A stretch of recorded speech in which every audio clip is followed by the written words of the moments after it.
Hi viewers, welcome to our channel. ప్రస్తుతం మనతో పాటు భరద్వాజ్ గారు సీనియర్ జర్నలిస్ట్ ఉన్నారు. వారితో ఒకసారి మాట్లాడదాం.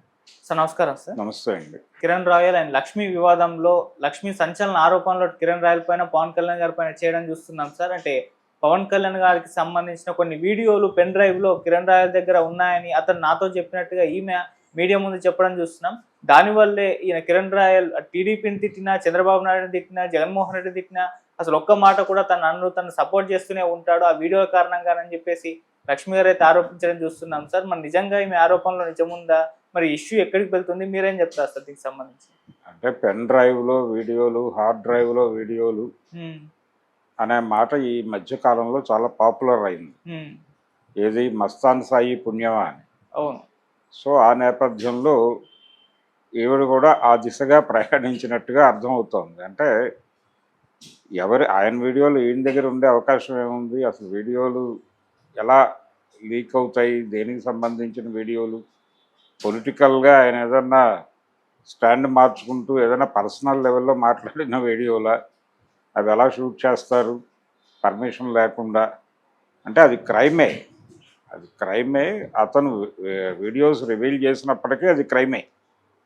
వాళ్ళు కిరణ్ రాయల్ దగ్గర అలాంటి వీడియోస్ ఉండి ఆయన మార్కెట్లో పెడతానని బ్లాక్మెయిల్ చేసినా వారిని అరెస్ట్ చేసి చితక్కొట్టచ్చు అవకాశాలు ఉన్నాయి. ఇప్పుడు అవన్నీ ఒక రకమైన ట్రాషే.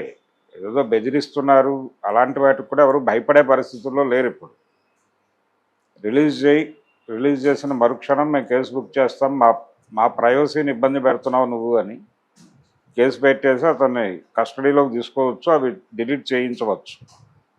పెద్ద కష్టమైన ప్రక్రియ ఏం కాదు. గతంలో ఒక రకమైనటువంటి ఫాల్స్ ఇమేజెస్ ఉన్న రోజుల్లో ఇలాంటి ఫొటోస్ బయట పెడతాను, అలాగే నువ్వు నాకు రాసిన లెటర్లు బయట పెడతాను, ఇలాంటి బెదిరింపులు చేసేవాళ్ళు, బ్లాక్మెయిల్ నడిచాయి.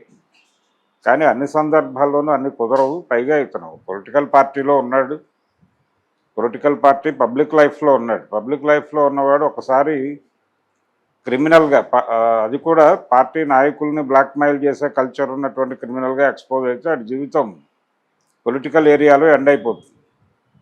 అందుకని అలాంటి ఏమన్నా ఉన్నా అతను ఎంఐతో మాట్లాడిన కంటెంట్ ఏమిటో ఎవరికి తెలియదు. వాళ్ళిద్దరి మధ్య ఘర్షణ నడుస్తోంది. ఆ ఘర్షణలో భాగంగా ఆవిడ రకరకాల విషయాలు చెప్పచ్చు, స్పెక్యులేటివ్ స్టోరీస్. నిజానికి ఆవిడ దగ్గర అదే ఆర్థిక లావాదేవీగా మాట్లాడింది ఆవిడ. ఆర్థిక లావాదేవీల్లో భాగంగానే ఆవిడ్ని ఇరికించే ప్రయత్నం అతను వాంటెడ్గానే చేశాడు అనేది అర్థమవుతుంది. ఒక కేసు, ఒక చెక్ బౌన్స్ కేసు, అది రాజస్థాన్ నుంచి వచ్చి అరెస్ట్ చేసి కస్టడీలోకి తీసుకోవటం, ఈ హడావిడి అంతా చూసాం మనం. అయితే వాళ్ళిద్దరి మధ్య ఆర్థిక పరమైన గొడవలు ఉన్నమాట వాస్తవం. అవి ప్రాపర్గా సెటిల్ కావడం లేదు. సెటిల్ చేసుకునే మూడ్లో అతను కనిపించట్లేదు. ఎలాగూ రోడ్డు మీదకి వచ్చేసారు కాబట్టి ఇది తగాదా రూపంలోనే తేల్చుకుందాం అనే మూడ్లో ఉంటారు చాలామంది. లీగల్గా ఫైట్ చేయమని చెప్తారు, కోర్టుకు వెళ్తారు. ఆ కోర్టులో జరిగేదే ఉండదు. అది జరిగినా ఎప్పటికి జరుగుతుందో క్లారిటీలు ఉండవు. కాబట్టి కోర్టుకు వెళ్ళటం, కోర్టుకు పంపించడం ద్వారా ఒక రిలాక్సేషన్ పొందేటువంటి ప్రయత్నమే. ఈ టైంలో ఆవిడ ఎన్ని ఆరోపణలు చేయగలిగితే అన్ని ఆరోపణలు చేయటం ద్వారా కొన్ని వాస్తవాలు కూడా ఉండొచ్చు ఆవిడ మాట్లాడుతున్న మాటల్లో. కొన్ని స్పెక్యులేటివ్ స్టోరీస్, అతను ఈవిడతో రిలేషన్ బాగున్న రోజుల్లో మాట్లాడిన అనేక అంశాలు ఆవిడ బ్రెయిన్లో ఎలా స్టోర్ అయి ఉన్నాయో అవి అలా బయటకు వచ్చేటువంటి సందర్భాలు చూస్తున్నాం మనం. అలా చాలా విషయాలు గందరగోళంగా మాట్లాడుతోంది ఆవిడ. చాలా అగ్రెసివ్గా మాట్లాడుతోంది, ఆవేశంతో మాట్లాడుతోంది. ప్రధానంగా తనకు అన్యాయం జరిగింది అనేది ఆవిడ గొడవ. ఆ ఫైట్లో భాగంగా ఆవిడ మాట్లాడుతున్న విషయంగానే చూడాలి పవన్ కళ్యాణ్ గారి వీడియోలు, ఈ వ్యవహారాన్ని కూడా. ఒకవేళ ఆవిడ కానీ అతను కానీ ఆ విషయం, అంటే అతను మాట్లాడాలి, ఆవిడ ఆల్రెడీ ప్రపంచం ముందు చెప్పేశారు కాబట్టి ఇప్పుడు బాధ్యత అతనిది. దానికి వివరణ ఇవ్వాల్సినటువంటి బాధ్యత ఉంది. ఇప్పుడు ఆవిడ ఏ ఉద్దేశంతో మాట్లాడి ఉండొచ్చు? ఒకవేళ అదే నిజమైన అబద్ధమైన, ఎందుకు ఆ ప్రస్తావన తీసుకొచ్చారంటే పార్టీ నుంచి ఇతనికి ఉన్నటువంటి సపోర్ట్ని కట్ చేయటం కోసం. వాళ్ళు ఆల్రెడీ పక్కన పెట్టామని ప్రకటించారు.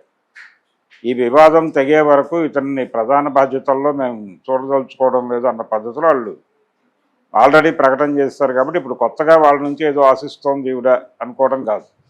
అంటే ఈవిడ ఉద్దేశం ఏంటి, టోటల్గా పవన్ కళ్యాణ్ బయటకు వచ్చి ఇతన్ని మందలించి ఈ విషయం సెటిల్ చేయాలి అనే మోటోతో ఆవిడ అధినాయకత్వాన్ని కదిలించే ప్రయత్నంలో భాగంగా కూడా ఇలాంటి మాటలు మాట్లాడవచ్చు. రెండోది అతన్ని కొంచెం కార్నర్ చేసి, ఎందుకంటే ఇప్పుడు ఆల్రెడీ వీడియోలో కూడా ఒకటి నడుస్తోంది మార్కెట్లో. ఈ నడుస్తున్న వీడియోల్లో చాలామంది లీక్ అవుతున్నారు. ఒక గందరగోళం నడుస్తోంది. పోలీసుల దగ్గర చాలా కంటెంట్ చేరింది. ఈ సందర్భంలో ఈ తరహా ఒకటి అంటే ఏదో సందర్భంలో అతను ఎక్కడో ఏదో మాట్లాడి ఉండొచ్చు కూడా, దాన్ని లీడ్ తీసుకుని ఆవిడ మాట్లాడుతున్నారు. రేపు అతను ఆర్గ్యుమెంట్లోకి వస్తే బలానా రోజు నువ్వు ఇలా అన్నావు కాబట్టి అది లీడ్గా తీసుకుని నేను ఇలా చెప్పాను అనొచ్చు కూడా. ఇవి అంటే ఫైట్కి వచ్చేసిన తర్వాత లాజిక్లు ఉండవు. యుద్ధం మొదలైన తర్వాత ఆర్గ్యుమెంట్లే ఉంటాయి తప్ప లాజిక్లు ఇవన్నీ పట్టించుకోరు, దాడే ఉంటుంది. ఆ దాడిలో భాగంగానే ఆవిడ తనదైన పద్ధతిలో చెలరేగిపోయి మాట్లాడింది. పవన్ కళ్యాణ్ దృష్టిని ఆకట్టుకోవడమే ప్రధానం బిల్లు. ఆకట్టుకొని ఎందుకయ్యా అమ్మాయితో గొడవ సెటిల్ చేసాయని వారి నుంచి ఒక ఫోన్ కాల్ ఎక్స్పెక్ట్ చేస్తుంది ఆవిడ. అతనికి కాల్ చేసి సెటిల్మెంట్ చేసేసి జనసేన పార్టీ పరువు కాపాడుకోవటంగా దీన్ని తీసుకుని, ఒకవేళ అలా సెటిల్మెంట్ జరిగితే అతని పార్టీలో ఆ పొజిషన్లో ఉండడు, ఆ పొజిషన్ నుంచి డ్రాప్ అవుతాడు. డ్రాప్ చేయక తప్పని పరిస్థితి. ఒకవేళ సరెండర్ అయితే, ఇప్పుడు అతని ప్రాబ్లం అదే, ఈ టైంలో కనుక ఆవిడ ముందు సరెండర్ అయితే అతనికి రాజకీయ భవిష్యత్తు ఉండదు. అందుకోసం కంటెస్ట్ చేస్తున్నాడు. ఈవిడ ప్రెజరైజ్ చేస్తోంది. ఈవిడకి డబ్బులే కావాలంటే ఇది గోప్యంగా సెటిల్ అవ్వాలి. గోప్యంగా సెటిల్ అవ్వటం కోసం ఆవిడ పార్టీని కదిలించే ప్రయత్నం చేస్తోంది. పార్టీ సెటిల్ చేసినా ఇతనికి రాజకీయ భవిష్యత్తు ఉండదు. అందుకని నిజానికి ఒక అరకత్తెరలో ఉన్నాడు అతను. బయటకు కనిపించట్లేదు కానీ అతని టెన్షన్ అతనికి ఉంది, అతని గందరగోళం అతనికి ఉంది. ఈ అమ్మాయి ఎలా డ్రైవ్ అవుతుంది, ఎటు టర్న్ తీసుకుంటుంది అనేది ప్రమాదకరమే. ఈ ప్రమాదాన్ని ఎలా హ్యాండిల్ చేయాలి అనే విషయంలో అతను కొంత గందరగోళం పడుతున్నాడు. ఏదో పద్ధతిలో ఇది కొంత ఈవిడ ఈ హడావిడి చేయటం ద్వారా మధ్యలో ఒక చర్చా కార్యక్రమం కూడా ఉంటుంది. వీళ్ళకు మీడియేషన్ ప్రోగ్రామ్ డెఫినెట్గా ఉండుంటుంది. ఆ మీడియేటర్స్ ఎవరైనా కానీ యుద్ధం ఆపేసాయి, కొంతకాలం స్తబ్దంగా ఉండు, ఆ తర్వాత సెటిల్మెంట్ జరుగుతుంది, ఇలాంటి ఇండికేషన్స్ వచ్చినా ఆవిడ ఆపుతుంది. సో ఆర్థిక వ్యవహారం ఆర్థికంగా సెటిల్ అవ్వాలి. ఆవిడ ప్రెజరైజ్ చేయడం కోసమే పవన్ కళ్యాణ్ పేరు ప్రస్తావిస్తుంది. ఓకే, అంతకుమించి ఇంకేదో విషయం ఉంటుందని నేనైతే అనుకోవడం లేదు. Okay sir, thank you so much sir. Thank you.